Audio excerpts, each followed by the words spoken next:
Hello दोस्तों, बहुत बहुत स्वागत है आपका अपने यूट्यूब चैनल दी रिसेप्टर। आज के वीडियो में डिस्कस करने वाले हैं हम फार्मेसी प्रैक्टिस, जो कि हमारा B pharm 4th year 7 semester का टॉपिक है और यूनिट फर्स्ट से स्टार्ट करेंगे। तो यूनिट फर्स्ट की अगर हम बात करें तो हमने पहले सोचा है कि जो एडवर्स ड्रग रिएक्शंस हैं जो आपके सिलेबस में है, टॉपिक है, उसको कवर करेंगे। धीरे धीरे हम पूरा सिलेबस आपका कवर कर लेंगे। तो अगर आप चैनल पर नए हैं तो सब्सक्राइब करिए, शेयर करिए और कमेंट्स करना बिल्कुल भी ना भूलिए, ठीक है। अब बात करेंगे हम एडवर्स ड्रग रिएक्शंस क्या होते हैं या फिर एडवर्स ड्रग इफेक्ट क्या होते हैं, जैसा कि आपके सिलेबस में मेंशन है। क्लियर? बहुत ध्यान से समझना है, बहुत डिफिकल्ट नहीं है, बहुत इजी है, लेकिन थोड़ा सा आपको अपनी हाइपोथेसिस भी लगानी है इसमें। इसके डिफिनीशन में क्या लिखा हुआ है? Defined as any harmful effect, ठीक है, हम एडीआर की बात कर रहे हैं। This is adverse drug reaction या फिर adverse drug effect. Defined as any harmful, harmful का मतलब होता है हानिकारक, या फिर इसको हम नॉक्सियस भी बोल सकते हैं, मतलब हार्मफुल जो हमारी बॉडी के लिए, हमारे शरीर के लिए लाभदायक नहीं है, नुकसानदायक है। Which is suspected to be due to a medical products. Clear? इस लाइन में दो शब्द आपको याद करने पड़ेंगे। Defined as any harmful effect which is suspected to due to medical product.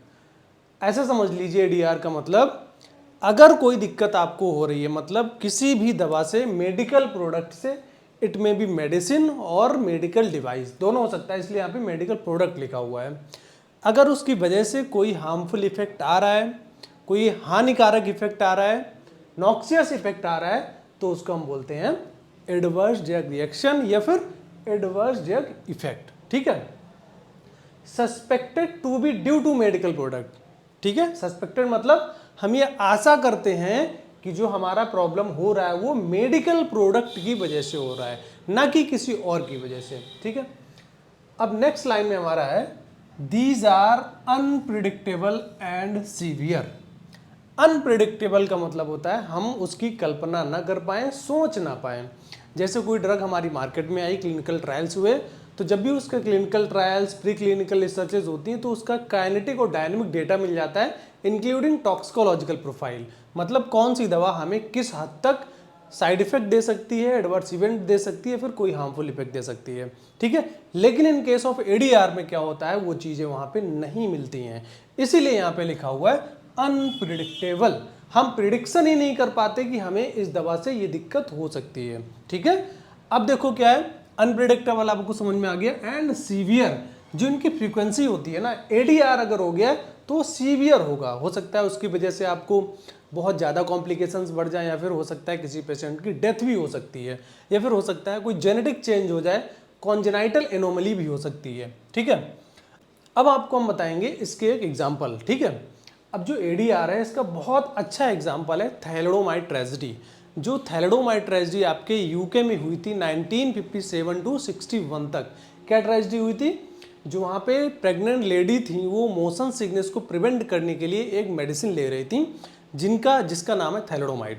अब उस मेडिसिन के लेते लेते क्या हो गया, उनका जो बेबी है ना, उसमें फोकोमेलिया के केस आने लगे। फोकोमेलिया एक बहुत ही खतरनाक चीज़ है, जो अपर लिम्स और जो लोअर लिम्स हैं वो डेवलप नहीं हो पा रहे थे, डिफॉर्मिटीज़ होने लगी, उसको बोलते हैं हम थैलेडोमाइड ट्रेजेडी। और वो सबसे बेस्ट एग्जांपल होगा आपका एडवर्स ड्रग रिएक्शन या फिर एडवर्स ड्रग इफेक्ट। क्लियर? आई होप आपको थोड़ा समझ में आया होगा। अब जो सेकेंडरी चीज़ हमारे पास है एडवर्स इवेंट या फिर एडवर्स ड्रग इवेंट। अब इसको समझते हैं भाई। Any towards medical occurrence that may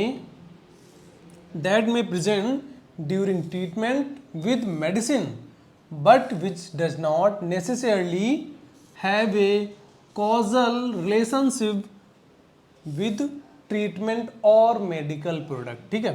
अब इसको समझना, any untoward medical occurrence मतलब कोई भी दिक्कत आपको हो रही है, कोई हार्मफुल इफेक्ट आ रहा है, कोई भी अनकंफर्टेबल फीलिंग आ रही है मेडिसिन लेने से, तो क्या होता है, दैट में प्रेजेंट ड्यूरिंग ट्रीटमेंट। जब भी आपका ट्रीटमेंट चलता है उसके दौरान अगर आपको कोई दिक्कत हो रही है, अनकंफर्टेबल हो रहे हो आप, कोई साइड इफेक्ट आ रहा है, कोई हार्मफुल इफेक्ट आ रहा है, इतनी बात समझ लिया आपने, मतलब किसी दवा की वजह से।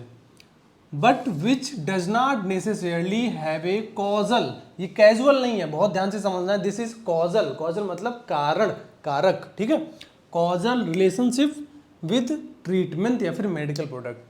अब देखो आपने तो समझ लिया, इसमें बोला गया कि भाई कोई दवा ले रहे हैं हम ट्रीटमेंट के दौरान और उससे कोई दिक्कत होने लगी, यहाँ तक तो ठीक है, लेकिन ये लाइन समझना है आपको, but which does not necessarily have a causal relationship with treatment और मेडिकल प्रोडक्ट। मतलब जो दिक्कत हो रही है ना, ये जरूरी नहीं है कि वो दवा से हो रही हो। बहुत बेस्ट एग्जांपल हम बताएंगे आपको। एक यंग इंडिविजुअल है, अब वो क्या करता है, उसको क्रिकेट खेलने का मन हो रहा है, लेकिन उसके बॉडी में थोड़ा पेन भी हो रहा है और मसल्स में स्पाज्म आ गया है ना, तो उसने क्या किया, एक मसल रिलैक्सेंट ले लिया और वो खेलने चला गया वहाँ पे। जब वो वहाँ पे खेलने गया तो उसने रास्ते में ड्रिंक भी कर लिया। एक तो उसने मसल रिलैक्सेंट ले लिया और दूसरा ड्रिंक कर लिया। जब वो ग्राउंड में पहुँचा, जब उसने रनिंग की और जब वो खेल रहा था तो उसका पैर फिसल गया और वो फ्रैक्चर हो गया पैर से। अब आप ये बताइए, जो उसका पैर फ्रैक्चर हुआ है वो किस वजह से हुआ है? क्या मसल रिलैक्सेंट की वजह से हुआ है या फिर एल्कोहल की वजह से हुआ है?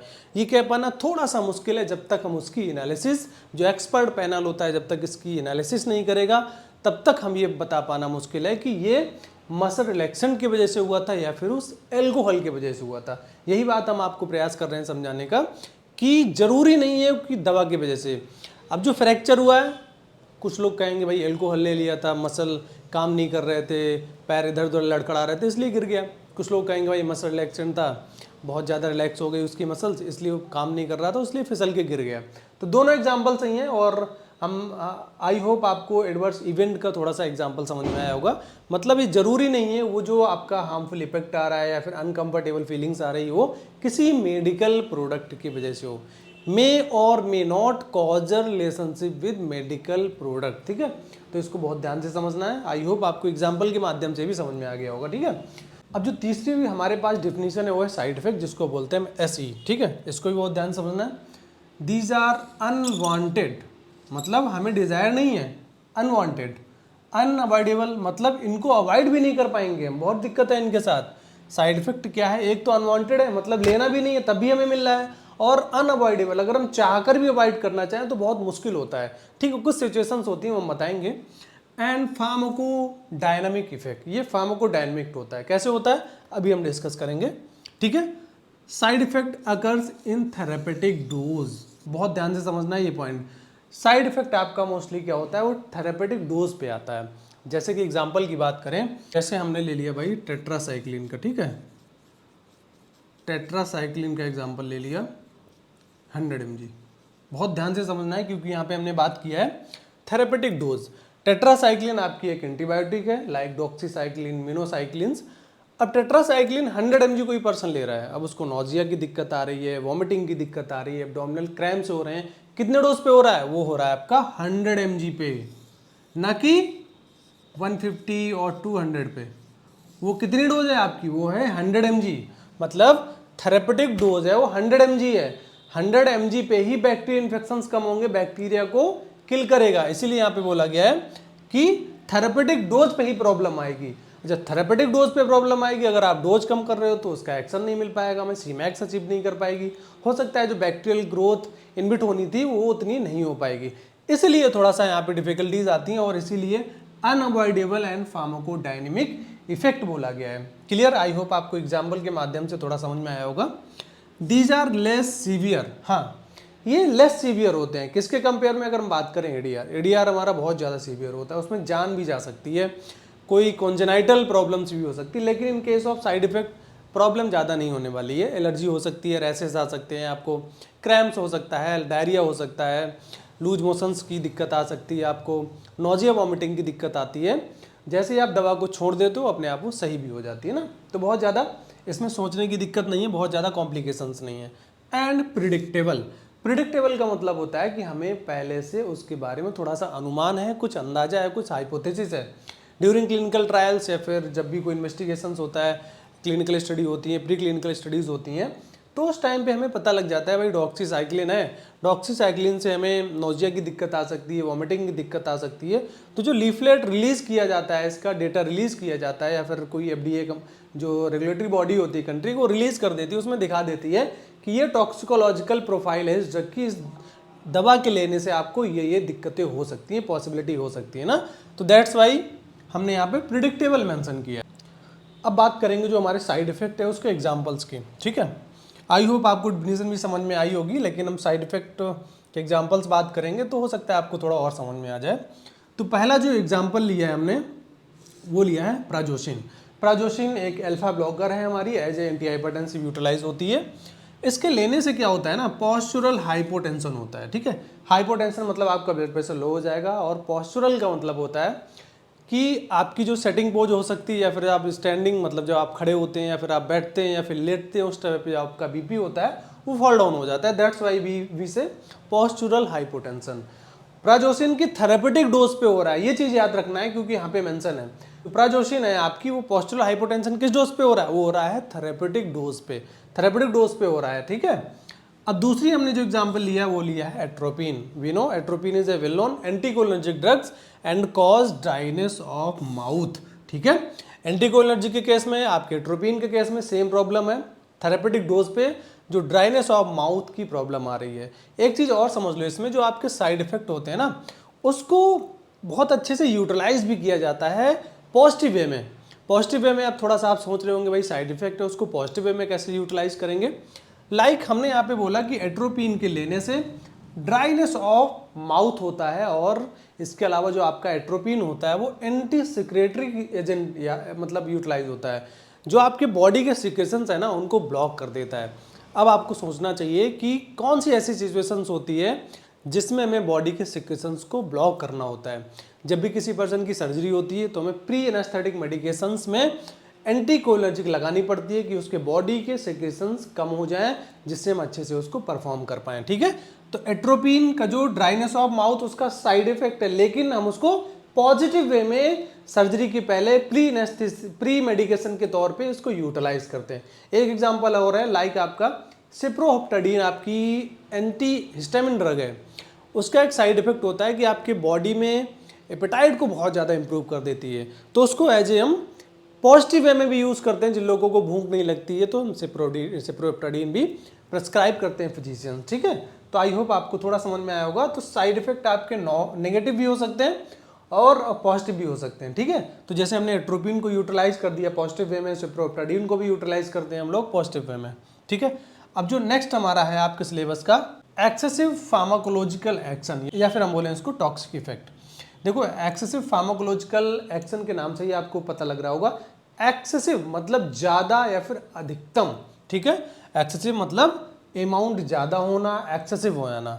It is produced due to overdose और प्रोलॉन्ग्ड यूज। जैसे मैंने आपको बताया एक्सेसिव वर्ड का ही मतलब है कि ज्यादा हो जाना, तो यहां पर भी यही लिखा हुआ है, it is produced due to overdose, मतलब जो एक डिजायरेबल डोज है, थेरेपेटिक डोज है, उससे आप ज़्यादा ले रहे हैं।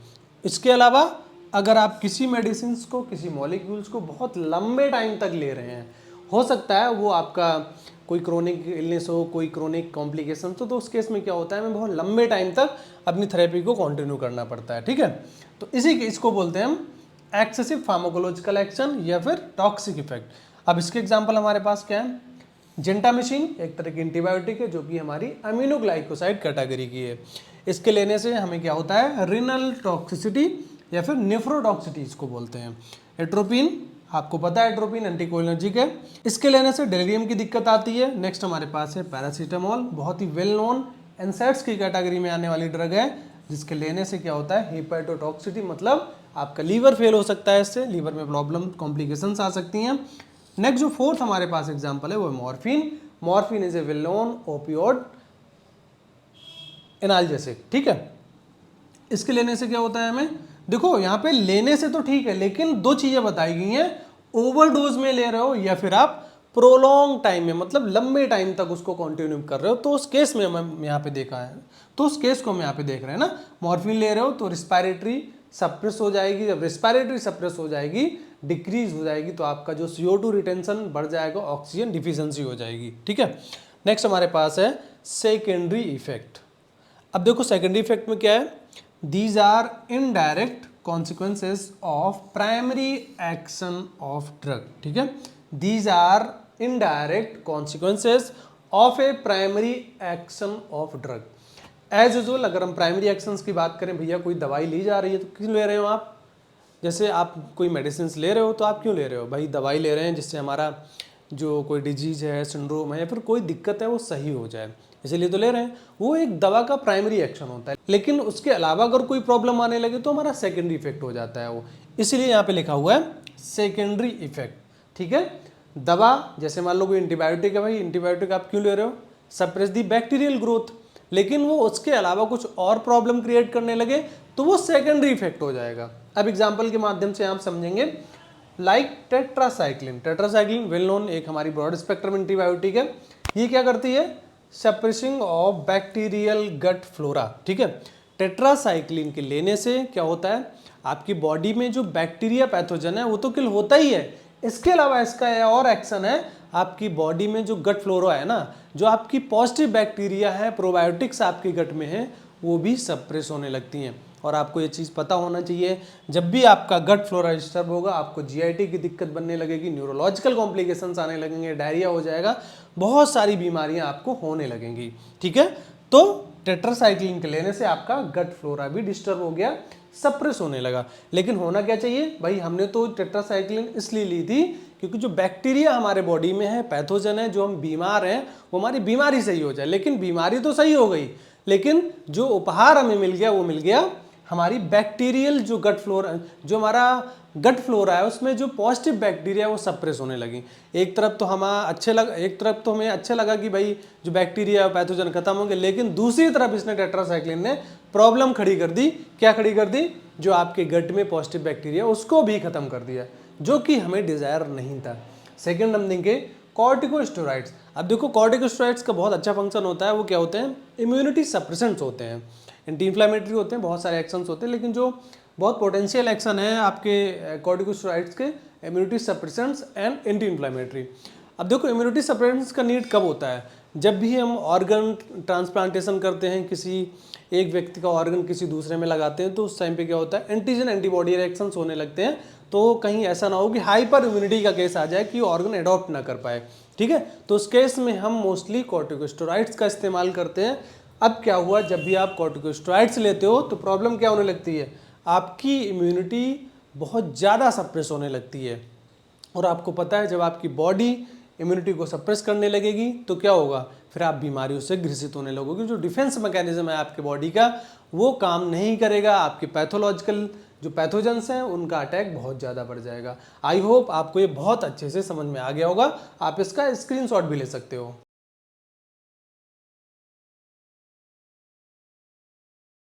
अब जो हमारे पास नेक्स्ट टॉपिक है, पॉइंट है, वो पॉइंट नंबर 3 आइडियोसिंक्रेसी के बारे में बात करेंगे हम।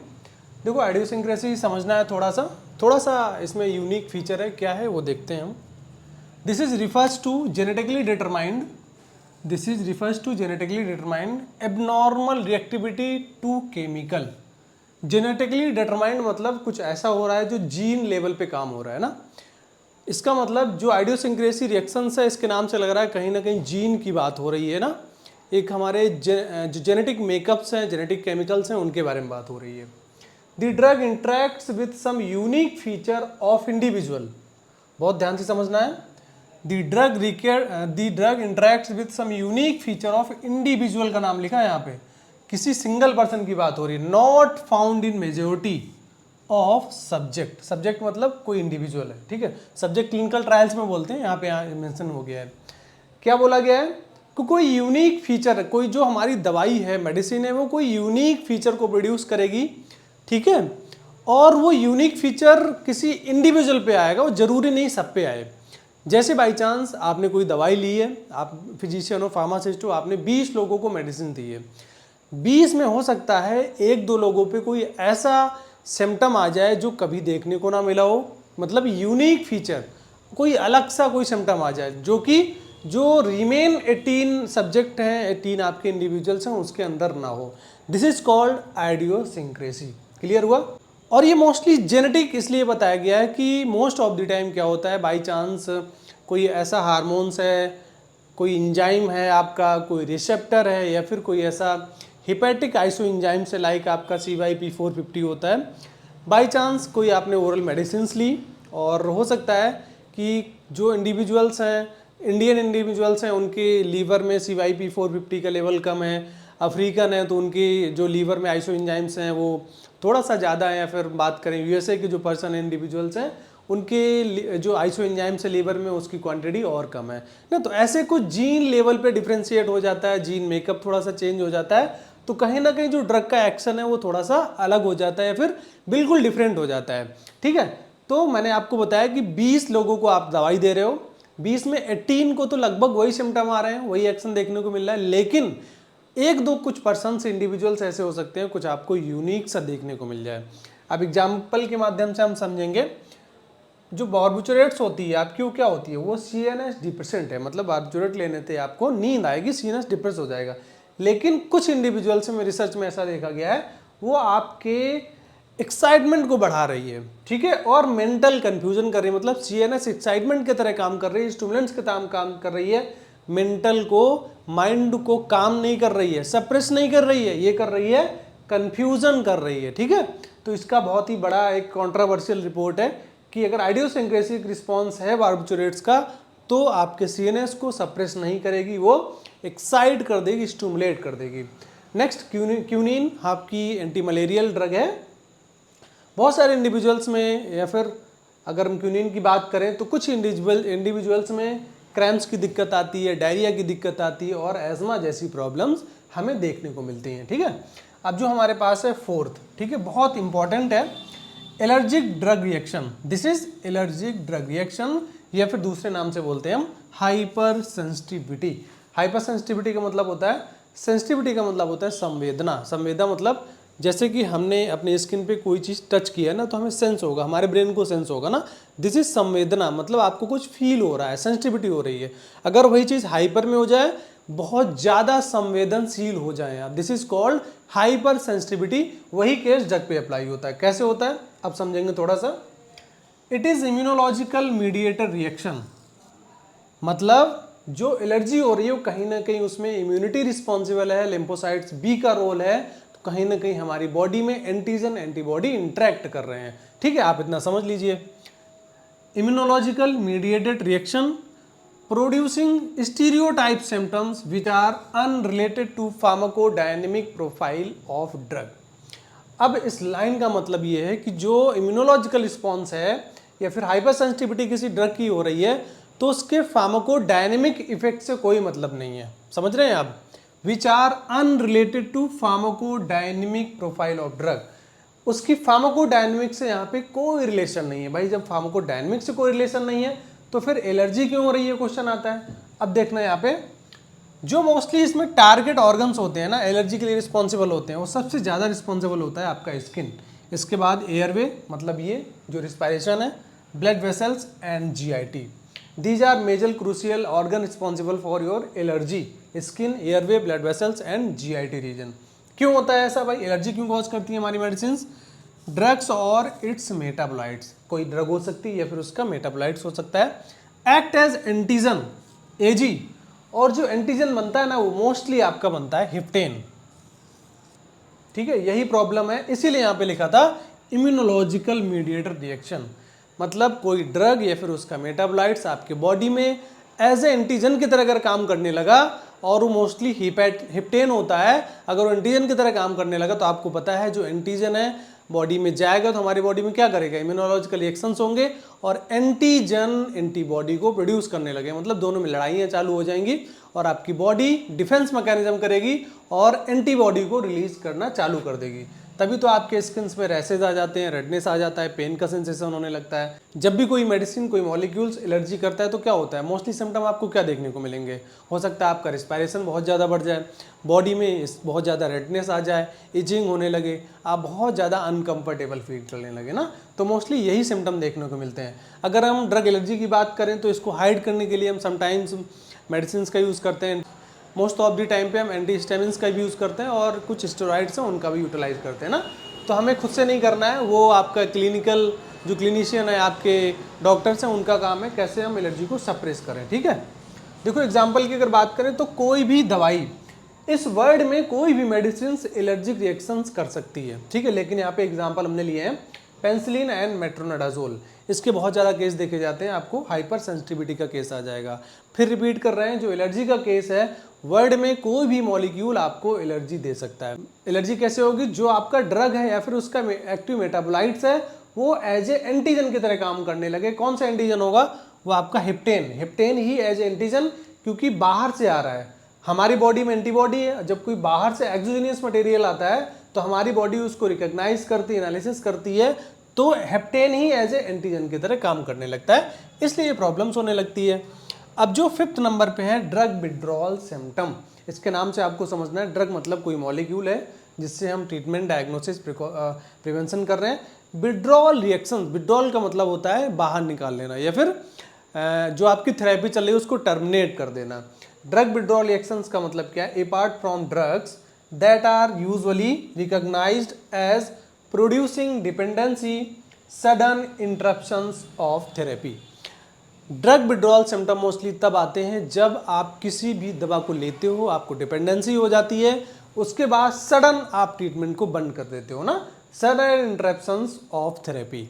ठीक है, तो अब सबसे बड़ी इसमें प्रॉब्लम आती है, जैसे मान लो कोई पर्सन है, उसको एक बीमारी हो गई, कोई बहुत लंबे टाइम तक बीमारी हो गई, या फिर कोई हैबिचुएट हो गया आपका, जैसे आपका मॉर्फिन है, एल्कोहल है या फिर निकोटीन है, कोई भी ऐसा सब्सटेंस जो आपके ब्रेन में हैबिचुएशन क्रिएट कर रहा है, उस केस में ड्रग विड्रॉल सिम्टम के केस बहुत आते हैं। अगर आपने सडन मेडिसिन बंद कर दी ना, तो फिर आपके बॉडी में विड्रॉल सिम्टम आना चालू हो जाएंगे। अब यहाँ पे क्वेश्चन आता है, भैया फिर कैसे?